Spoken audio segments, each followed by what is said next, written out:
మరుక్షణంలోనే లోపలికి వచ్చిన యువకుణ్ణి చూసి ఉలిక్కిపడింది తుషార. నమస్తే. తేరుకుని నమస్తే, very glad to meet you, please SIT down అంది తుషార. ఆ రోజు జరిగిన దానికి క్షమాపణలు చెప్పుకుని మీ నుండి ఒక సహాయాన్ని అర్థించడానికి వచ్చాను నేనిప్పుడు తలదించుకున్నాడు కృష్ణమోహన్.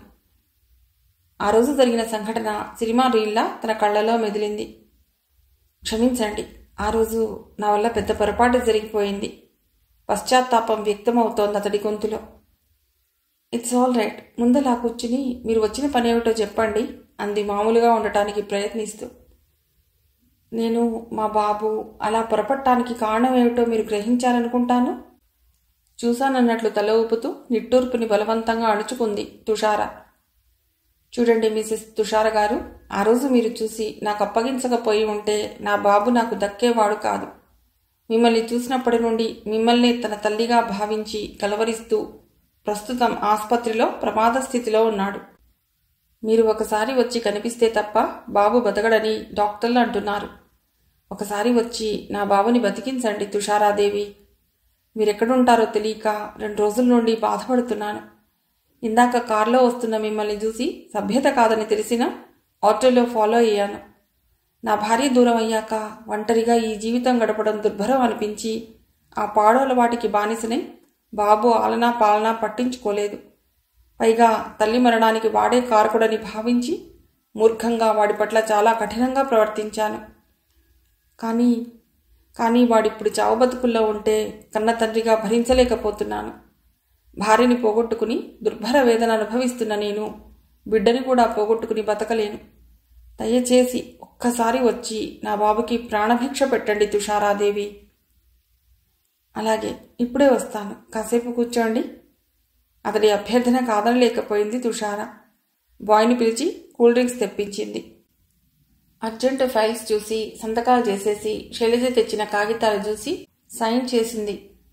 గోపాలరావుని పిలిచి, మేనేజర్ గారు, నేను అర్జెంటు పని మీద బయటికి వెళుతున్నాను. అవసరమైతే సాయంకాలం ఇంటికి వచ్చి కలవండి. అన్నట్లు ఖాదర్ ఆరోగ్యం ఎలా ఉందో కనుక్కున్నారా అంటూనే చకచక టేబుల్ సర్దేసి లాక్ చేసింది. బాగానే ఉన్నాడు, ఈరోజు పనిలోకి వచ్చాడు మేడం.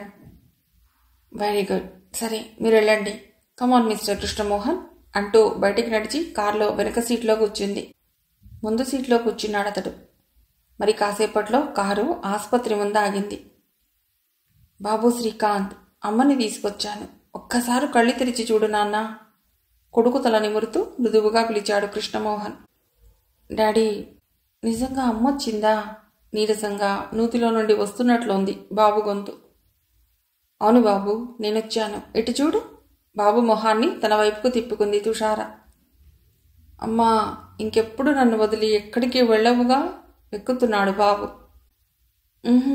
నిన్ను వదిలి నేను ఎక్కడికి వెళ్ళను బాబు అంటుంటే చిత్రంగా ఆమె గొంతు వణికింది. బాబు కళ్ళు సంతోషాన్ని నింపుకుని తళుక్కుమంటుంటే తుషారలోని స్త్రీత్వం ఆమెని నిలువెల్లా కుదిపివేసింది. ఇక్కడేం బాగాలేదమ్మా, పద మనింటికి గడిపోదాం. ఆహా, ఇప్పుడే కాదు, నీకు జ్వరం తగ్గాక భుజాలు పట్టి లేవకుండా ఆపింది. అట్టే మాట్లాడకూడదు, పడుకుని నిద్రపోనాన్నా కొడుకుని బుజ్జగించాడు కృష్ణమోహన్. ఆహా, నిద్రపోతే అమ్మ వెళ్ళిపోతుంది, బిక్కమొహం పెట్టాడు బాబు. వెళ్ళనులే, నిద్రపోకపోతే నీకు జ్వరం తగ్గదు. జ్వరం తగ్గకపోతే డాక్టర్ గారు నేను ఇంటికి వెళ్ళనివ్వరు. అంచేత బుద్ధిగా నిద్రపోమ్మా. కనురెప్పలు మృదువుగా చేత్తో మూసి రెప్పల మీద సున్నితంగా ముద్దు పెట్టుకుంది. నిజంగా ఇక్కడే ఉండాలి మరి. అలాగే అన్నానుగా. మా అమ్మ మంచిది. బుద్ధిగా కళ్ళు మూసుకున్నాడు. తన ఛాతీ మీద ఉన్న తుషార చేతిని 2 చేతులతో అదిమి పట్టుకుని, వెరీ గుడ్ బాయ్ వంగి బాబు బుగ్గ మీద ముద్దు పెట్టుకుంది. కాసేపటికి బాబు నిద్రలోకి జారుకున్నాడని గ్రహించి సున్నితంగా చేతిని వెనక్కి తీసుకుని లేచి బయటికి నడుస్తూ, ఇక వెడతానండి, అమ్మ నాన్నగారు నా కోసం ఎదురు చూస్తుంటారు అంది. థ్యాంక్ యూ వెరీ మచ్ తుషారాదేవి గారు, నా బాబుకి ప్రాణదానం చేశారు. కృతజ్ఞతాపూర్వకంగా చేతులు జోడించాడు కృష్ణమోహన్. నా వల్ల ఎవరికైనా ఏ చిన్న ఉపకారం జరిగినా అది నాకు అమితమైన ఆనందాన్ని కలిగిస్తుంది. కాకపోతే మీ స్వవిషయాల్లో తలదూరుస్తున్నాననుకోకపోతే చిన్న మాట చెప్పండి. పక్కనున్న హోటల్లోకి దారి తీశాడు కృష్ణమోహన్. మీరు మీరు మళ్ళీ పెళ్లి చేసుకోండి కృష్ణమోహన్ గారు. అప్పుడు నాకు భార్య వస్తుంది, కానీ బాబుకి తల్లి రాదు తుషార్ గారు, భారంగా అన్నాడు కృష్ణమోహన్. అలా ఎందుకు అనుకోవాలి? ఆవిడ బాబుని కన్నబిడ్డలా అభిమానించవచ్చు కదా. ఆ నమ్మకం నాకు లేదు. అయినా నా భార్య జ్ఞాపకాలు ఇంకా నా మనసులో పచ్చిగానే ఉన్నాయి తుషార్ గారు. మీ బాధను నేను అర్థం చేసుకోగలను, కానీ పెద్దవారు, అన్నీ తెలిసిన మీరే ఇలా అయితే లోకజ్ఞానం తెలియని ఆ పసివాడు ఎంత బాధపడుతుంటాడో ఒక్కసారి ఆలోచించండి.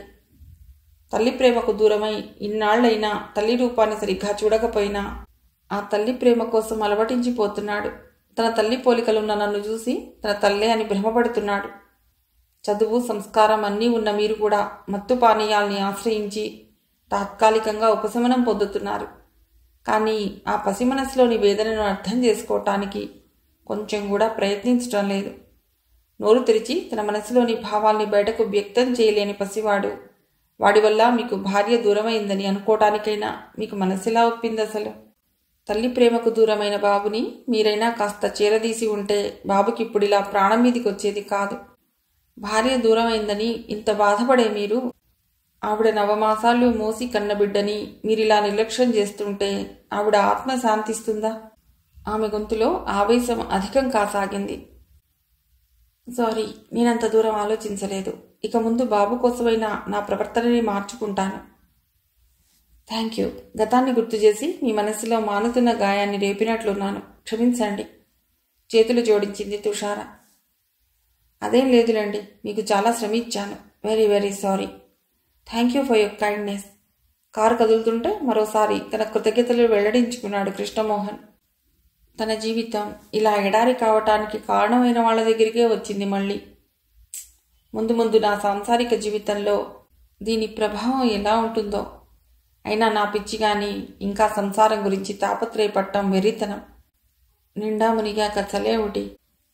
చిరుగాలికే కూలిపోయే గుడిసెను నమ్ముకుని అందులో కాపురం ఉండటం ఎంత తెలివి తక్కువతనమో, అనుమానపు మొగుడితో కాపురం చేయడం కూడా అంతే. నిజానిజాలు తెలుసుకోకుండా భార్యను అనుమానిస్తే భర్త కోసం ఆరాటపడుతూ పసివాడి జీవితంతో చెలగాటం ఆడే సాహసం నాకు లేదు. అయినా నేను చేస్తున్నా తప్పేమిటని ఇంత భయపడటానికి అనుకుని గుండెల నిండా గాలి పీల్చుకుంది.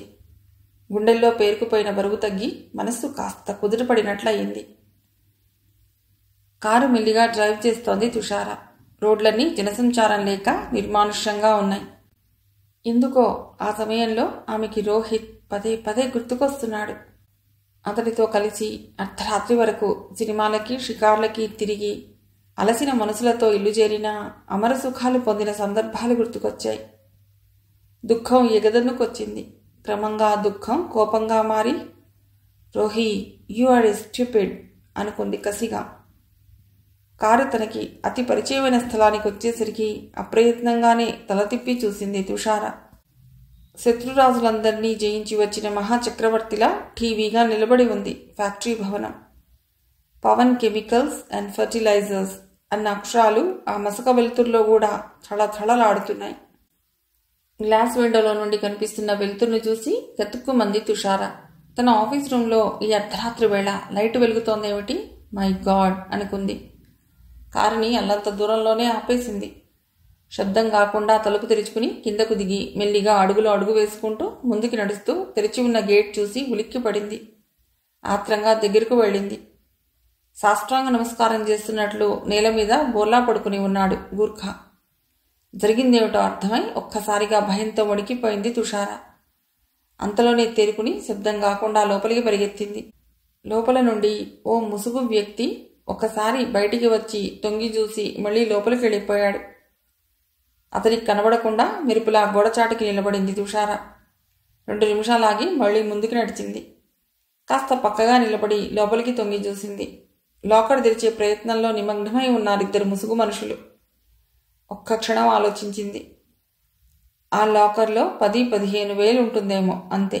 ఆ రోజు వచ్చిన ఆర్డర్స్ తాలూకు అడ్వాన్స్ డబ్బు 2 లక్షలు ఫ్యాక్టరీ మూసేశాక తను బ్యాంకులో కట్టేసి మరీ ఇంటికి వెళ్ళింది. ఇప్పుడు ఈ లాకర్ తెరిస్తే వాళ్ళకి దక్కేది కొంచెమే అయినా ఆ లాకర్ కోడ్ నంబర్స్ వారికి తెలియటం ఇంత మాత్రం ఇష్టం లేదు ఆమెకి. నెంబరింగ్ తెలియకపోతే దాన్ని పగలగొట్టినా పగలగొడతారు. తొందరగా కానీ ఇటు తిప్పి చూడు. ఉండు, లేకపోతే కోసేద్దాం.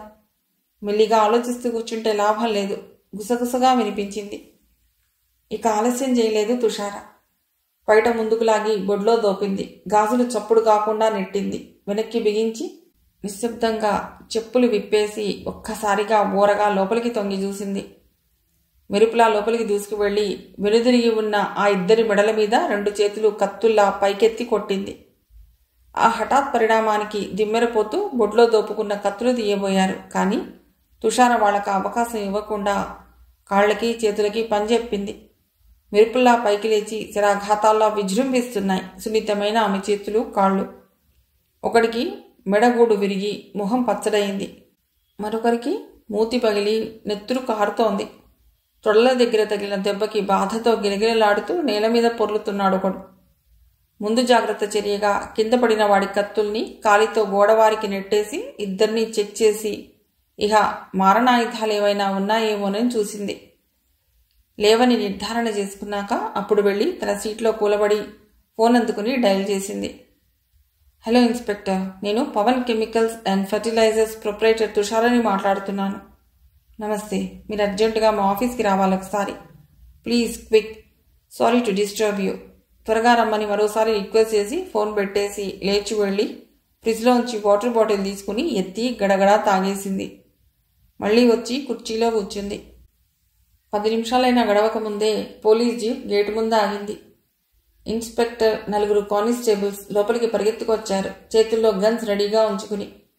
నేల మీద పడి ఉన్న 2 ముసుగు మనుషుల్ని తాపీగా కుర్చీలో కూర్చుని ఉన్న తుషారని చూసి గుమ్మం దగ్గరే ఆగిపోయారు. Come in mister inspector. తను లేవకుండానే ఇన్స్పెక్టర్ని ఆహ్వానించింది తుషార. ఈ సమయంలో మీరిక్కడ ఇలా సంశయంగా తుషారని ఆ ముసుగు వ్యక్తుల్ని మార్చి మార్చి చూశాడు ఇన్స్పెక్టర్. అదే విచిత్రం ఇన్స్పెక్టర్. నాకు బాగా క్లోజ్ ఫ్రెండ్ ఇంట్లో వాళ్ళ అబ్బాయి పుట్టినరోజని పార్టీ ఇస్తుంటే వెళ్ళాను. సాయంకాలం 6 గంటలకి పార్టీ అయిపోయినా వాళ్ళందరూ ఆప్యాయంగా కబుర్లు చెప్తూ ఉంటే 11 గంటల దాకా అలాగే కూర్చుండిపోయాను. తిరిగి వస్తూ ఈ రూమ్లో లైట్ వెలుగుతుండటం దూరం నుండే గమనించి కారుని ఇటు తిప్పి దూరంగానే కారు ఆపేసి మెల్లిగా శబ్దం కాకుండా లోపలికి వచ్చాను. వాళ్ళిద్దరూ నన్ను గమనించకముందే వారితో కలియబడ్డాను. నేను కరాటేలో బ్లాక్ బెల్ట్ హోల్డర్ అని తెలియక నా దెబ్బలు తట్టుకోలేక అదిగో అలా నేల కరిచారు. కంగ్రాచ్యులేషన్స్ మేడం, మీ సాహసాన్ని అభినందిస్తున్నాను అన్నాడు మెచ్చుకోలుగా. Thank you.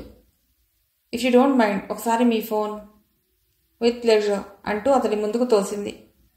అంబులెన్స్కి ఫోన్ చేశాడు ఇన్స్పెక్టర్. ఆమె చెప్పిన రిపోర్ట్ అంతా చెక్క రాసుకున్నాడు. ఈలోగా అంబులెన్స్ వచ్చింది. దాంతో పాటు డాక్టర్, ఫోటోగ్రాఫర్ కూడా వచ్చారు. డాక్టర్, మా Gurkha. He is no more madam అన్నాడు అతడు వెంటనే. గూర్ఖా శవాన్ని, చిందరవందర చేసిన బీరువాల్ని, టేబుల్ సొరగుల్ని, నేల మీద పడి ఉన్న ముసుగు దొంగల్ని, వారి కత్తుల్ని రకరకాల యాంగిల్స్లో ఫోటోలు తీశాడు ఫోటోగ్రాఫర్. 3 అంబులెన్స్లోకి చేర్చారు constables. Thank you mister inspector, సమయానికి వచ్చారు. కృతజ్ఞతాపూర్వకంగా నమస్కరించింది తుషార. కానీ ఏం లాభం, దొంగల్ని పట్టుకునే అవకాశం మాకివ్వకుండా ఆ ఛాన్స్ మీరే కొట్టేశారుగా అన్నాడు నవ్వుతూ. ఆఫ్కోర్స్, అనుకోకుండా ఆ సమయంలో నేను ఈ దారంటూ రావటం, నేను కరాటే ఫైటర్ అని వారికి తెలియకపోవటం వాళ్ళ దురదృష్టం అంటూ ఫ్రిడ్జ్లో నుండి థమ్సప్ బాటిల్స్ తీసి అతనికి ఒకటిచ్చి తాను ఒకటి తీసుకుంది తుషార. మాతో పాటు మీరు ఒకసారి మా స్టేషన్కి రావాలి మేడం. ఓకే. మా గూర్ఖా బాడీ పోస్ట్మార్టం ఎప్పుడు పూర్తవుతుంది? నవ్వి, మీకు తెలియదేముంది, అది ఆ కేసుకి అటెండ్ అయిన డాక్టర్ మీద ఆధారపడి ఉంటుంది. మీకున్నంత ఆరాటం వాళ్లకుండదు కదా. బై ది బై, అతడి భార్యా పిల్లలు. అతనికి ఎవరూ లేరు ఇన్స్పెక్టర్. చాలా కాలం నుండి నమ్మకంగా మా దగ్గరే ఉంటున్నాడు. పాపం, ఇవాళ్లతో అతడి జీవితం ముగిసింది. పుట్టిన ప్రతి మనిషి చావక తప్పదు. అన్నీ తెలిసిన మీకు నేను చెప్పవలసిందేమీ లేదు మేడం. అది నిజమే, కానీ అతడు మా కోసం, మా ఫ్యాక్టరీని కాపాడే ప్రయత్నంలో ఆ కసాయి వాళ్ల చేతిలో చనిపోవటం చాలా బాధగా ఉంది. ఏం చేస్తాం మరి, అతనికి అలా రాసిపెట్టి ఉంది. మీరు తాళాలు వేసేసి మాతో బయలుదేరుతారా? అలాగే. కానిస్టేబుల్స్ సహాయంతో ఎక్కడవక్కడ సర్దేసి బీరువాలు, టేబుల్ తాళం వేసి బయటికి వచ్చి ఆఫీస్ రూమ్ తలుపు మూస్తూ, లాభం లేదు ఇన్స్పెక్టర్, ఈ తాళం పగులగొట్టారు. ఆగిపోయింది. సరే, అది అలా ఉంచేసి ఈ ఎంట్రన్స్కి తాళం వేసేయండి. బయట మా వాళ్ళిద్దరినీ కాపలా ఉంచేడదాం అన్నాడు. అతడు చెప్పినట్లే చేసింది తుషార. స్టేషన్లో పని పూర్తయ్యాక, పదండి మేడం, మిమ్మల్ని మీ ఇంటి దగ్గర డ్రాప్ చేసి వస్తాను అన్నాడు ఇన్స్పెక్టర్ ఆమెను అనుసరిస్తూ. మీకెందుకు మళ్లీ శ్రమ, సమయానికి వచ్చి సహాయం చేశారు. అదే 10,000. భలేవారే, అది మా డ్యూటీ. ఇప్పుడు వాళ్ళిద్దరినీ పచ్చడి చేసినందుకు గాను పగబట్టి వాళ్ళ ముఠా వాళ్ళు దారి కాసి మీతో కలయబడితే, అఫ్కోర్స్ మీరు కరాటే ఫైటర్ అని తెలియక. తుషార నవ్వేసి, కమాన్ లెట్ us గో అంది ముందుకి నడుస్తూ. ఆమె కారులో ముందు వెళుతుంటే అతడు జీప్లో కారును అనుసరించి ఆమె లోపలికి వెళ్లే వరకు ఆగి చెయ్యూపి వెళ్లిపోయాడు. ఆమె కోసమే ఎదురు చూస్తూ కూర్చున్న గంగాధరం గారు, సుగుణమ్మ ఆత్రంగా ఎదురొచ్చారు. నీ ఫ్రెండ్కి ఫోన్ చేస్తే ఇందాకే బయలుదేరావన్నారు. ఇంతసేపు ఏం చేస్తున్నావు తల్లి? ఇద్దరి మధ్యలో కూర్చుని జరిగిందంతా చెప్పింది తుషార. అయ్యో నా తల్లి, ఎంత సాహసం చేశావే! దెబ్బలేమైనా తగిలాయా? వాళ్ళంతా తడుముతూ కన్నీళ్లు పెట్టుకుంది సుగుణమ్మ. నాకేం దెబ్బలు తగలలేదమ్మా. నీ కూతురు కరాటే ఫైటర్ అని మర్చిపోయావా? తల్లి చేతిని అందుకుని తన చెంపలు నిమురుకుంటూ అంది. అవునే తల్లి, అప్పుడు నువ్వు నేర్చుకుంటూ ఉంటే ఆడపిల్లకి కరాటేలు కుంఫూలు ఎందుకని మీ నాన్నతో రోజు పోట్లాడేదాన్ని. ఇప్పుడదే మన ఫ్యాక్టరీని నిన్ను కాపాడింది. వెళ్ళమ్మా, ఇక రెస్ట్ తీసుకో. తెల్లవారితే మళ్ళీ ఆ కేసు గురించి తిరగాలి. ఫ్యాక్టరీ పనులు చూసుకోవాలి హెచ్చరించారు గంగాధరం గారు. తన గదిలోకి వెళ్లి బెడ్ మీద వాలిపోయింది తుషార. పూర్తిగా నిద్ర పట్టిందో లేదో, అమ్మా అమ్మాయి తండ్రి గొంతు విని దిగ్గున లేచి కూర్చుంది తుషార. ఏమైంది నాన్నగారు? నిద్రలో పాలిపోతున్న కళ్ళని బలవంతంగా తెరుస్తూ బద్ధకంగా అడిగింది. తల్లి, శ్రీకాంత్కి చాలా సీరియస్గా ఉందిట. కృష్ణమోహన్ నిన్నొకసారి వెంటనే రమ్మని ఫోన్ చేశాడు. నీ ఆరోగ్యం బాగోలేదని చెప్పాను. కానీ వెంటనే నువ్వు కనిపించకపోతే బాబు బతకడని చెప్పారట డాక్టర్లు. నిద్రమత్తు వదిలించుకుని చేతినున్న వాచి చూసుకుని 2:40. My God! చెదిరిన ముంగురులని సవరించుకుంటూ, ఒకసారి వెళ్ళి చూసొస్తాను నాన్నగారు అంది తుషార. ఇంత అర్ధరాత్రి వేళ ఒక్కదానివి వెళ్ళొద్దమ్మా. పద, నేను వస్తాను. మీ అమ్మని లేపి చెప్పిరా. డ్రెస్ మార్చుకోవాలన్న ధ్యాస కూడా మర్చిపోయి తల్లిని లేపి విషయం చెప్పి బయటికి వచ్చేసరికి గంగాధరం గారు గ్యారేజ్లో నుండి కారు బయటికి తీసి రెడీగా ఉన్నారు. మీరు పక్కకి జరగండి నాన్నగారు అని తను డ్రైవింగ్ సీట్లో కూర్చుంది. చల్లని గాలి రిఫ్ఫున దూసుకొస్తుంటే గ్లాసెస్ కూడా మూసేసింది. రోడ్లన్నీ నిర్మానుష్యంగా ఉన్నాయి. ఓడిపోయిన సైనికుల్లా ముడుకు ముడుకుమంటున్నాయి వీధి దీపాలు. అప్రయత్నంగా రోహిత్ గుర్తుకొచ్చాడు. మనస్సు ఆలోచిస్తూనే ఉన్న చేతులు స్టీరింగ్ తిప్పుతున్నాయి. కారు వెళ్లి కృష్ణమోహన్ ఇంటి ముందు ఆగింది. కారు దిగుతుండగానే కృష్ణమోహన్ ఎదురొచ్చి, రండి తుషార గారు, క్షమించాలి, మీకు చాలా శ్రమ కలిగిస్తున్నాను అన్నాడు నొచ్చుకుంటూ. It's all right, by the by, వీరు మా నాన్నగారు అంటూ తండ్రిని పరిచయం చేసింది. నమస్కారం అండి, పెద్దలు, మిమ్మల్ని కూడా ఈ అర్ధరాత్రి పూట చలిలో చాలా ఇబ్బంది పెడుతున్నాను. గంగాధరం గారి చేతులు పట్టుకున్నాడు. పర్వాలేదయ్యా, ముందు బాబుకి ఎలా ఉందో చూద్దాం పద. కృష్ణమోహన్ భుజాల చుట్టూ చేతులు వేసి లోపలికి నడిచారు. ఎదురుగా ఉన్న నిలువెత్తు ఫోటోను చూసి బొమ్మలా నిలబడిపోయారు గంగాధరం గారు. నాన్నగారు, ఆవిడ బాబు తల్లి మల్లిక అంది తుషార చిన్నగా నవ్వుతూ. ఇది కల కాదు కదమ్మా.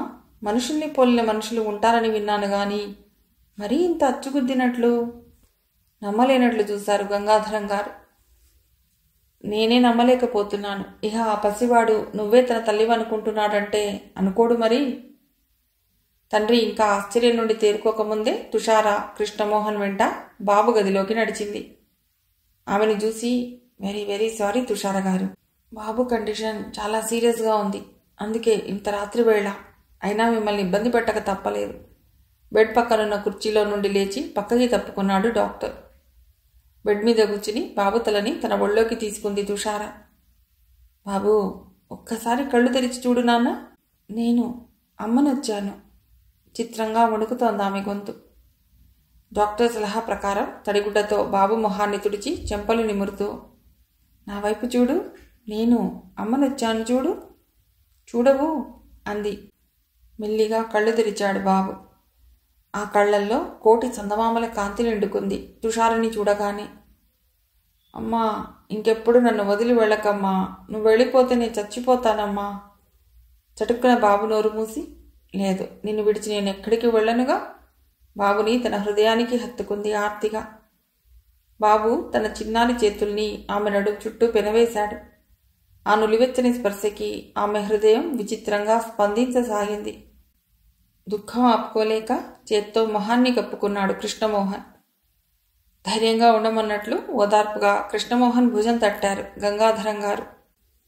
బాబుకి ఓ ఇంజెక్షన్ చేసి గంటకి వేయమని ఏవో టాబ్లెట్ల పొట్లం కట్టించి వెళ్ళిపోయాడు డాక్టర్. మిస్టర్ కృష్ణమోహన్, మీరు బాగా అలసిపోయారు, కాసేపు రెస్ట్ తీసుకోండి. బాబు దగ్గర నేను ఉంటాను. నాన్నగారు, మీరు కూడా కాసేపు నడుము వాల్చండి, తెల్లవారాక వెడదాం అంది తుషార తన ఒడిలో పడుకుని ఉన్న బాబు జుట్టులో వేళ్లు దురిచి ప్రేమగా నిమురుతూ. అమ్మా, మళ్ళీ తెల్లవారు వెళ్ళిపోతావా? అంతవరకు కళ్ళు మూసుకుని పడుకుని ఉన్న బాబు ఆ మాటలు విని గబుక్కున కళ్ళు తెరిచాడు. లేదు నాన్న, తాతగారు వెళతారు, నేను ఈ దగ్గరే ఉంటాను, సరేనా? బుద్ధిగా నిద్రపోమ్మా. మంచం మీద సరిగ్గా పడుకోబెట్టి దుప్పటి కప్పింది.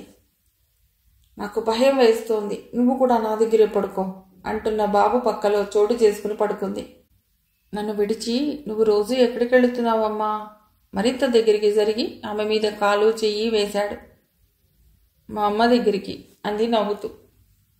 మీ అమ్మ దగ్గరకు నన్ను కూడా తీసుకువెళ్ళవా అమ్మా అంటూ ఆమె గుండెల్లో మొహం దాచుకున్నాడు. అలాగే, జ్వరం తగ్గాక తీసుకెళతాను, ఇక నిద్రపో మరి. మెల్లిగా జోగొడుతుంటే కాసేపటికి నిద్రలోకి జారుకున్నాడు బాబు. తుషార మనసులో చెప్పలేని అంటూ తెలియని ఆవేదన చోటు చేసుకుంది. ఏ అమ్మ కన్న బిడ్డో అయిన ఈ బాబు ఇలా నా గుండెల్లో తలదాచుకుని పడుకుంటేనే ఇంత ఆనందంగా ఉంది. అదే నా కన్న బిడ్డ అయితే నాకంత అదృష్టం కూడానా? ఆయనకి మగమహారాజు. నాకంటే అందమైన మరో అమ్మాయి కనిపిస్తే అన్నీ మర్చిపోయి హాయిగా పెళ్లి చేసుకున్నా చేసేసుకుంటారు. అప్పుడు భర్తకు దూరమై కన్న బిడ్డలు లేక తను మూడులా బ్రతకవలసిందేగా ఈ జీవితం అంతా.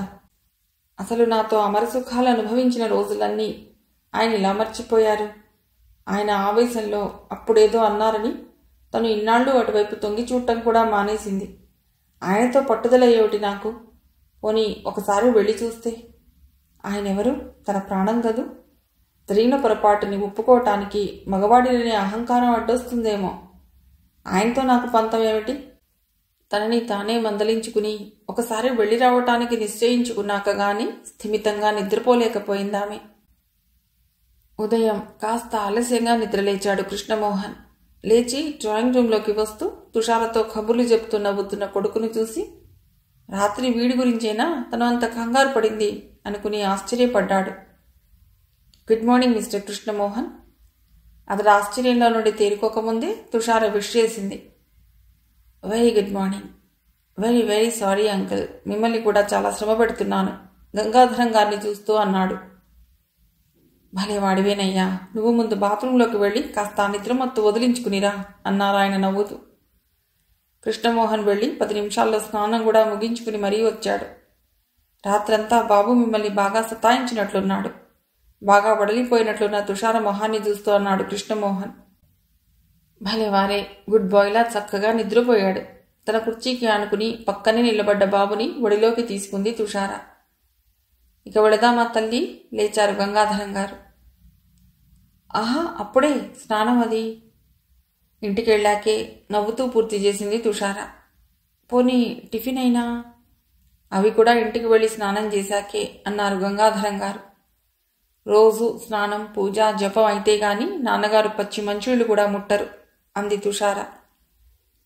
మీ తరపున మీ దేవుడికి నేను క్షమాపణలు చెప్పుకుంటాను ఈ రోజుకి అభ్యర్థనగా చూస్తున్న కృష్ణమోహన్ని చూసి నవ్వుతూ, నాన్నగారు, ఈరోజు మీ నియమాన్ని కాస్త సడలించండి అని కృష్ణమోహన్తో ఓన్లీ కాఫీ మాత్రమే హెచ్చరించింది. కాఫీ సిప్ చేస్తూ, మిస్టర్ కృష్ణమోహన్, మీతో ఒక మాట చెప్పాలనుకుంటున్నాను అంది. చెప్పండి. శ్రీకాంత్ని మా ఇంటికి తీసుకెడతాను. ఆరోగ్యం బాగయ్యాక వస్తాడు. రోజూ నేను రాలేకపోతే బెంగతో ప్రాణాల మీదికి తెచ్చుకుంటున్నాడు. ఫ్యాక్టరీ గొడవలతో రోజు రావటానికి కుదరటం లేదు నాకు. ఇప్పటికే మీకు చాలా శ్రమిస్తున్నాను, అందుకు నేను ఎంతో బాధపడుతున్నాను కూడా. కానీ బాబు కోసం తప్పటం లేదు. మళ్ళీ ఇదొక శ్రమ. అయినా బాబుకి మీ దగ్గర బాగా అలవాటైతే మీరు మీ వారి దగ్గరికి వెళ్ళినప్పుడు కథ మళ్ళీ మొదటికి వస్తుంది కదా. అప్పటి సంగతి చూసుకోవచ్చు. ప్రస్తుతం బాబు ఆరోగ్యం కుదుటపడటం ముఖ్యం. ఇప్పటికే బాబు శారీరకంగా మానసికంగా కూడా చాలా బలహీనంగా ఉన్నాడు. ప్రతిసారి ఇలా బెంగపెట్టుకుని ప్రాణాల మీదికి తెచ్చుకుంటుంటే ఇంకెప్పటికీ కోలుకోగలుగుతాడు చెప్పండి. అవునయ్యా, అమ్మాయి చెప్పినట్లు చేయి. వీలున్నప్పుడు నువ్వే వచ్చి బాబుని చూసిపోతూ ఉండవచ్చు. కూతుర్ని సమర్థించాడు గంగాధరం గారు. మీ ఇష్టం, తలదించుకున్నాడు కృష్ణమోహన్. శ్రీ, మాతో మా ఇంటికి వస్తావా? ఓ, ఉత్సాహంగా అన్నాడు. మరి డాడీ కోసం పేచీ పెట్టకూడదు. నువ్వు ఉంటావుగా. తుషార మెడ చుట్టూ చేతులు వేసి హత్తుకుపోయాడు. That's good. బాబు చెంపలు నిమిరి ముద్దు పెట్టుకుని వెళ్ళి నీ బట్టలు అవి తెచ్చుకో అంది. వెంటనే బాబు లోపలికి పరిగెత్తాడు. బాబు బెంగ పెట్టుకునేంతగా నేను వాడిని అభిమానించలేదు తుషార గారు. అలా చేరదీసి ఉన్నట్లయితే వాడు కన్నతల్లి ప్రేమ కోసం ఇలా అలమటించిపోయేవాడే కాదు. తప్పు చేసిన వాడిలా తలదించుకున్నాడు Krishnamohan. Past is past mister Krishna. కొద్ది రోజులు పోతే అన్ని విషయాలు తనే అర్థం చేసుకుంటాడు. మరీ చిన్నతనం గనుక ఇలా మారాన్ చేస్తున్నాడు. జీవకళ ఉట్టిపడుతున్నట్టుగా ఉన్న ఆ ఫోటోని చూస్తూ బాబే కాదు, మీరు మాత్రం ఎలా తలుచుకోకుండా ఉండగలుగుతారు? మల్లిక ఎనీహౌ బతికింది కొద్ది కాలమైనా ధన్యురాలు. ఏ స్త్రీ అయినా కోరుకునే భర్త బిడ్డల అనురాగాన్ని ప్రేమని బ్రతికి ఉన్నప్పుడే కాదు, చనిపోయాక కూడా పొందగలుగుతోంది. మల్లిక ఫోటోని తదేకంగా చూస్తూ అంది. అలా చూస్తుంటే అప్రయత్నంగా ఆమె కళ్ళు చెమ్మగిల్లాయి. నీట్గా ముస్తాబై బ్రీఫ్ కేస్ పట్టుకునొచ్చాడు బాబు. మీ బాబుని చూసుకోవటానికి మీరెప్పుడైనా రావచ్చు. చేతులు జోడించి నమస్కరించి వచ్చి కారెక్కింది తుషార. వస్తాం బాబు. గతం గుర్తు చేసుకుంటూ భవిష్యత్తుని నాశనం చేసుకోకూడదు. చదువు, సంస్కారం, తెలివితేటలు ఉన్న వాడివి. వివేకంతో మసులుకోవాలి గాని బురదగుంటలోకి కూరుకుపోకూడదు. కృష్ణమోహన్ భుజం తట్టి వచ్చి కారెక్కారు గంగాధరం గారు. డాడీ టాటా. తండ్రి కనుమరుగయ్యే వరకు చెయ్యూపుతూనే ఉన్నాడు శ్రీకాంత్. అమ్మా, నేను కారు నడపద్దా? తుషార ఒడిలోకి చేరాడు. పెద్దయ్యాక నడపాలి. నువ్వింకా చిన్నబాబువు కదా. నేనేం చిన్నబాబుని కాదు, సెకండ్ క్లాస్ చదువుతున్నాను తెలుసా? గొప్పగా అన్నాడు. కబుర్ల పుట్ట. బాబునెత్తిన సున్నితంగా మొట్టారు గంగాధరం గారు. నవ్వుకుంది తుషార. కారు దిగుతూనే ఇల్లంతా కలియదిరిగి ఉత్సాహంగా గంతులు వేశాడు. సుగుణమ్మని చూసి తుషార దగ్గరగా వచ్చి, అమ్మా, మీ అమ్మని నేనేమని పిలవాలి? చెవి దగ్గర గుసగుసగా అడిగాడు. అమ్మమ్మ అని పిలు, ఆయన్ని తాతయ్య అనాలి చెప్పింది తుషార నవ్వుతూ. ఎంతో పరిచయం ఉన్నవాడిలా సుగుణమ్మ దగ్గరకు పరిగెత్తి, అమ్మమ్మ నేను వచ్చేసానోచ్ అంటూ గంతులేశాడు. మంచి పని చేశావు. రుసరుసలాడుతూ తన చీర కుచ్చుళ్ళు పట్టుకున్న బాబు చేతిని విసిరిగొట్టింది సుగుణమ్మ. పింకీ ఉన్న పంజరాన్ని బాబుకి చూపించి ఆడుకోమని చెప్పి వచ్చి, అమ్మా, ఆ పసివాడి మీద నీకెందుకమ్మా అంత కోపం అంది కాస్త నిష్ఠురంగా.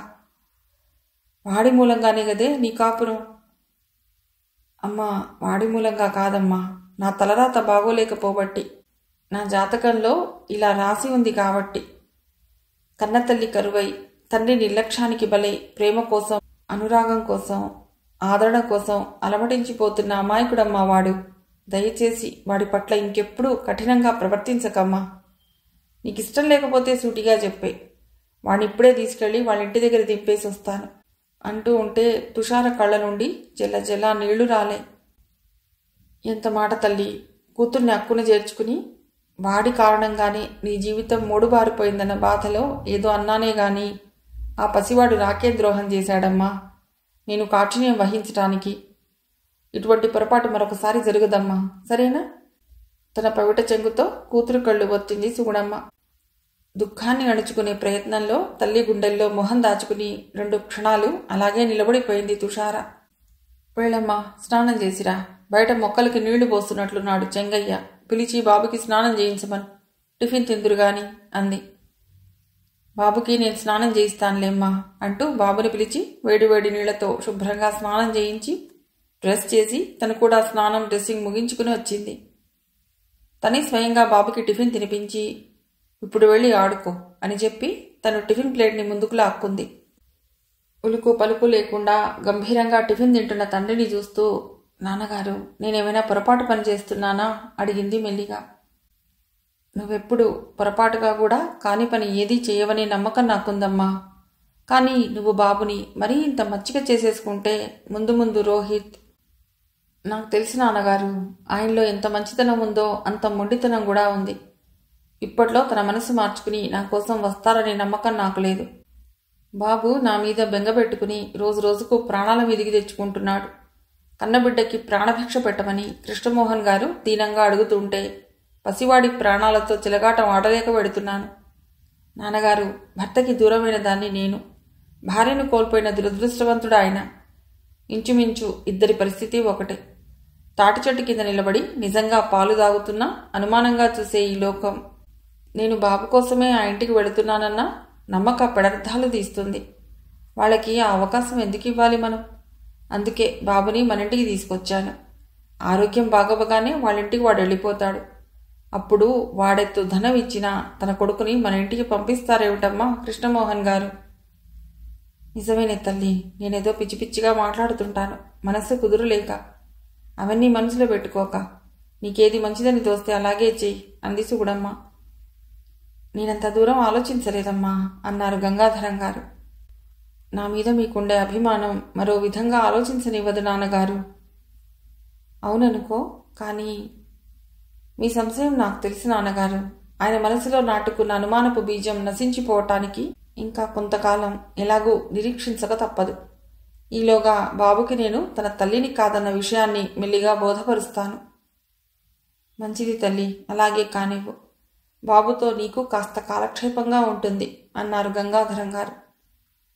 అమ్మా అమ్మా అరుస్తూ పరిగెత్తుకుంటూ వచ్చాడు బాబు. బుజ్జి, నెంబర్ 1 అలా హడావుడిగా పరిగెత్తకూడదు. నెంబర్ 2 అలా గట్టిగా అరవకూడదు సీరియస్గా అంది తుషార. ఆ మాత్రానికే బాబు బిక్కమొహం పెట్టేసి, అలా కోపంగా చూడకమ్మా, నాకు భయం వేస్తుంది అన్నాడు. 2 చేతులతో బాబు తలబట్టుకుని పాలభాగాన చుంబించి, చెప్పిన మాట వింటే ఎప్పుడు నిన్నేమీ అననమ్మా. సరే, నేను ఫ్యాక్టరీకి వెళ్ళొస్తాను. అమ్మమ్మని తాతయ్యని విసిగించకుండా జాగ్రత్తగా ఆడుకో. సాయంకాలం వచ్చేటప్పుడు నీకు మంచి మంచి బొమ్మలు తెస్తాను అంటూ బయటికి నడిచింది తుషార. మిగిలిన కథ తర్వాతి భాగంలో.